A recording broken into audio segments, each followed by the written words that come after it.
Hello. Welcome. This is the 15th day of the 17 days of quantum. I took this journey to begin with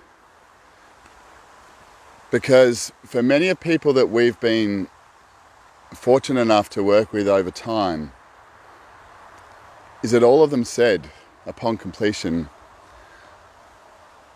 that they could not explain what it is to another and have had difficulty in doing so.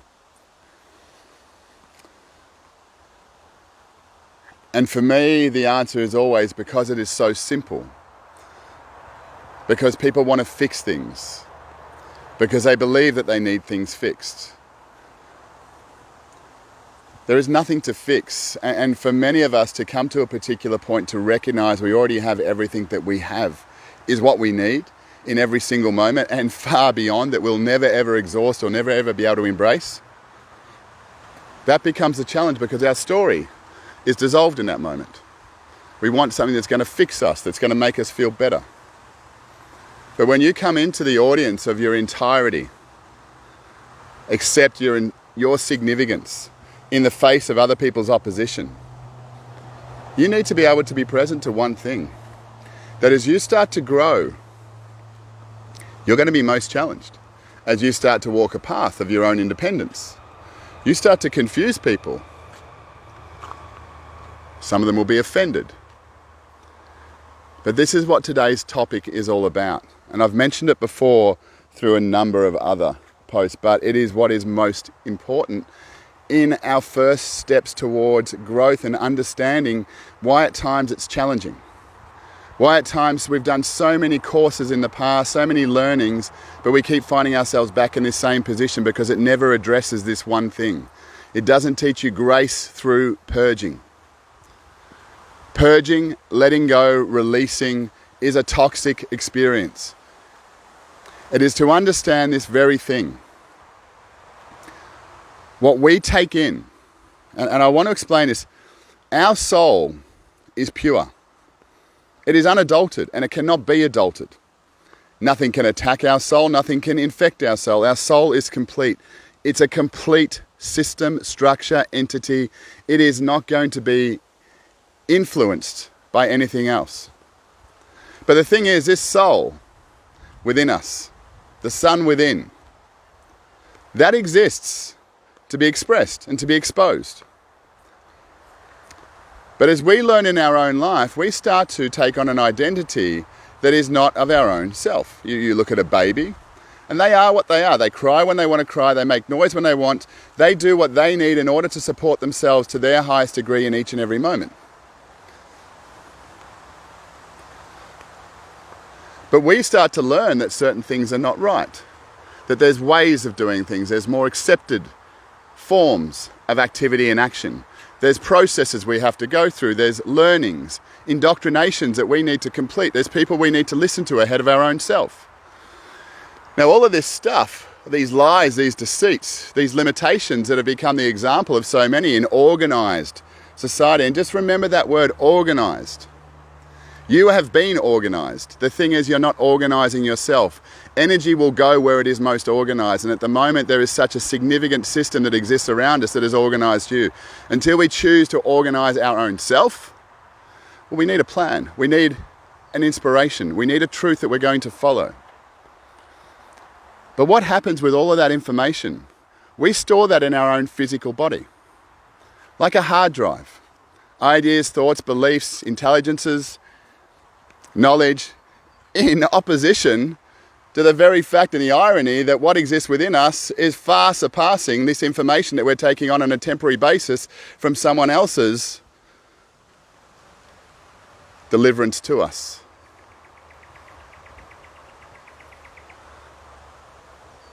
When we start to awaken ourselves and when we start to find and walk a path of our own truth, one of the first things that needs to happen is to get rid of all of this toxicity that we've ingested and taken on and as a truth in honor of our parents, in honor of our teachers, in honor of life that exists around us. We need to release them.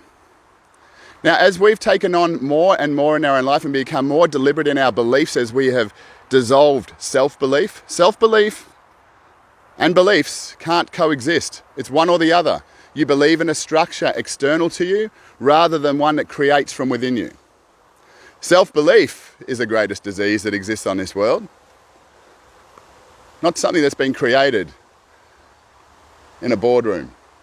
Not something that's been created and labelled for profit. The greatest disease is self-belief.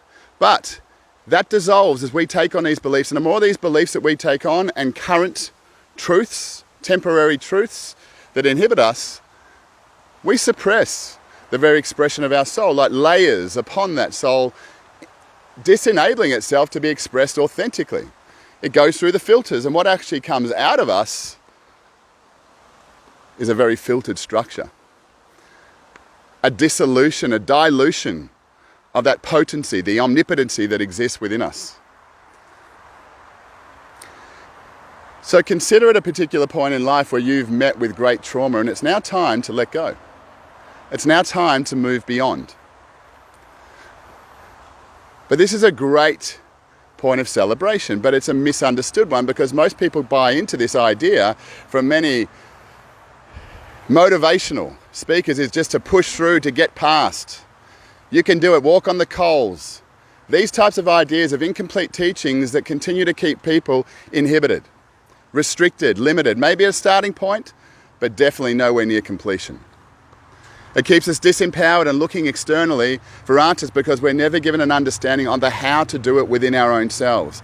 And we're not shown in a deep level of understanding how to navigate what exists and what we're experiencing at each and every moment, to reference that from ourselves. Not a doctor, not a guru, not a mentor, not a coach, but to come into our own assemblance and feel that and recognize what am I feeling at this moment and allow our truth to be the determining factor.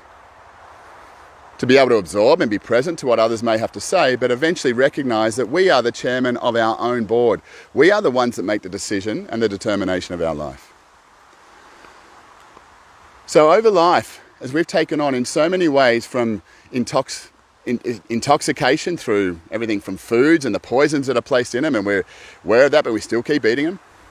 From what we've taken in, more importantly from others, the information and the supposed knowledge that we've ingested, in suppression of what we were given and what exists within us. I mean, the irony is crazy, but we do it because others do it, because we've become mimicking of people that we aspire to rather than aspiring to our own truth and our own self.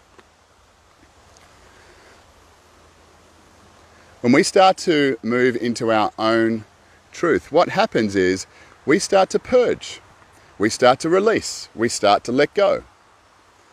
Because what we're starting to bring is an enlivening engagement at our soul, at our deep level of why we're here in the very first place, the undeniable.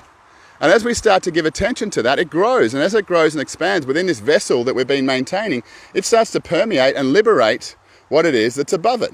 It starts to push out, to want to be exposed. And in doing so, what starts to seep through the biggest and most significant organ, our skin, is we feel, we sense.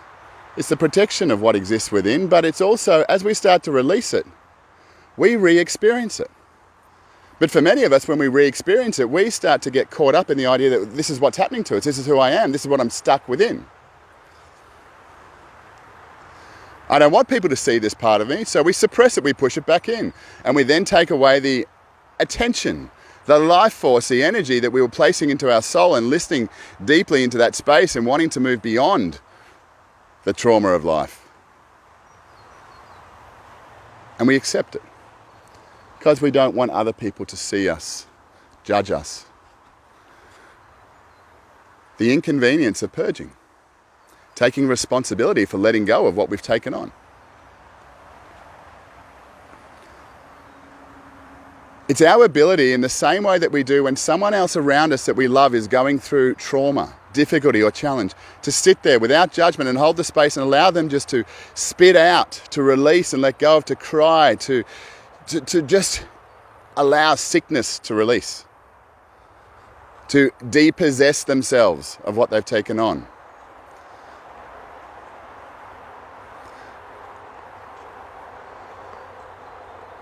As we do this and as we release, we are going to go through some sickness, some nausea, some pain.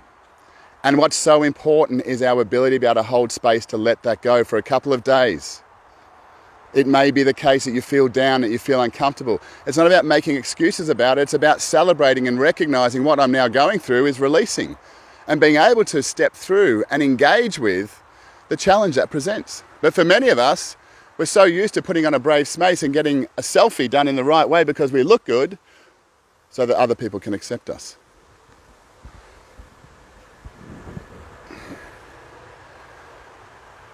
The lack and inability of purging is what keeps us suppressed. We will never be liberated whilst we continue to misunderstand the very nature of purging. People are starting to do this more and more through things like fasting and starting to recognize the significant power of it, but it is just scratching the surface. It's our ability to be able to bring authenticity through us which allows us to start to liberate the lies and the deceits that we've been holding on to, the compromises that we've had. As we see our family members deteriorate and die around us and we feel sadness and grief, it's because of our inability at that particular time prior to maintain all of this stuff, these lies, rather than speak deeply, inconveniently into those moments so we can trigger a freedom. We purge and we must purge, and if we're not doing it each and every day, we're going to be continually taking on things that do not serve us, like it or not. It's not a concept, it's not a theory, it's a fact. Our inability to be able to discern what it is that we take on and be able to say no determines that, consciously and unconsciously. If we're not aware of that, we're taking it on. So it's important to recognize and find grace in when we choose to let go, when we may have to tell someone something that's inconvenient, when we start to put attention into a deeper part of our living and our loving. When you release and let go, it is going to be purged through your skin. It is going to come out, and you need to be able to maintain your love, your appreciation for yourself in this particular presence and in this particular moment. To observe yourself, going through it and becoming at ease with it so that you can do it the next time and the next time, and guess what? It doesn't become challenging. You become wise and present to it, and you recognize on the other side of that as I move through it. And no one has ever gone through a state of purging and felt worse. But still, they forget that in the fear, in the pain that comes in first going through it. When we start to become enlightened within our own self, engaged within our own selves, what we start to have happen is people around us start to purge. It starts to bring up their stuff as we start to release in our own self. And we've got to allow ourselves to not react to when other people do purge, when other people do demand our attention because we're now giving more to ourselves and not to them. We've got to recognize that that's a part of our own condition of liberation through stepping into our own authenticity. It's not at that particular point to stop. When people come to us, when they look to us because they want to understand what it is that we're doing and how to move forward, and they come to us in pain or fear, looking for advice, and when we stop the example that we've been providing that attracted them in the first place, and we step into and think out of compassion or pity that we're going to help that individual out, we do a disservice. People come to you attracted by your example, not by what you have to say, not by your pity, but by creating a void behind you, and that leadership is allowing them to step into a space that you've created through liberation in your own self. And that's what people are looking to understand. They don't even know how to ask for that because they're not sure. They're not certain because they're still indoctrinated by the fixing. There is much that can be spoken into this particular topic, but what I'm suggesting here is that if we don't have a particular capacity each and every day in how to purge and how to do so gracefully, we will remain imprisoned. We will remain in the requirement of others. We will continue to complain, to continue to blame, and we'll continue to suppress the very capacity that we have to create something of inspiration. It's time to move away from blame, and it's time to step into your creative capacity. I ask you in love, share with you in love. This is the days of quantum. Till we meet again on the inside,